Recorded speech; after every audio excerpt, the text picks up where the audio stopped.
really curious to know what mental well-being looks like from person to person, because obviously kind of the benchmark and the threshold varies. So what would you say that mental well-being actually looks like? Yeah.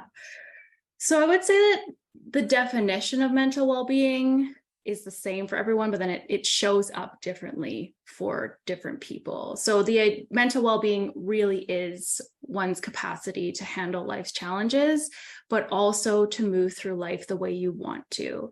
So when you have good mental well-being, you're coping with stress, you're moving forwards towards your potential, you're contributing to your community at large. I always like to use kind of like a boat analogy here. Sailing the stormy seas, you're still able to sail your boat through those seas, through the storm. You're not capsizing.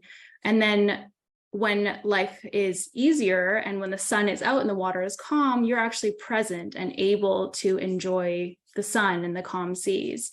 What that looks like, or what it could look like, as a real life example, is when things are going well, like let's say you're on holiday with your family, you are actually present with your family. You're enjoying your time there. You're physically there and you're mentally there, because when we aren't doing so well when it comes to our mental well-being, you could physically be there and mentally be so far away.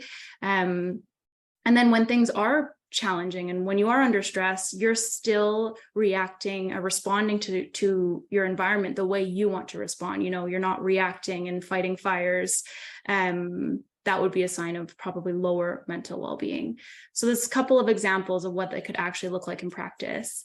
But I really encourage people who are tuning in to think about it, with that definition. What does it actually look like for you?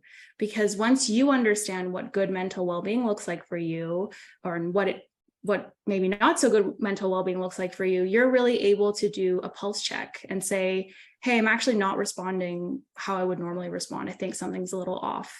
And once you understand what that is, then you can start to address it.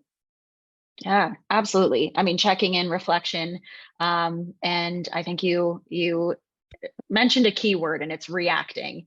There's a lot of autopilot that can happen, especially when we have tech and our phones in our pockets all the time, where we can kind of create unfavorable habits, perhaps, that we just get sucked into that actually are detrimental to our mental well-being.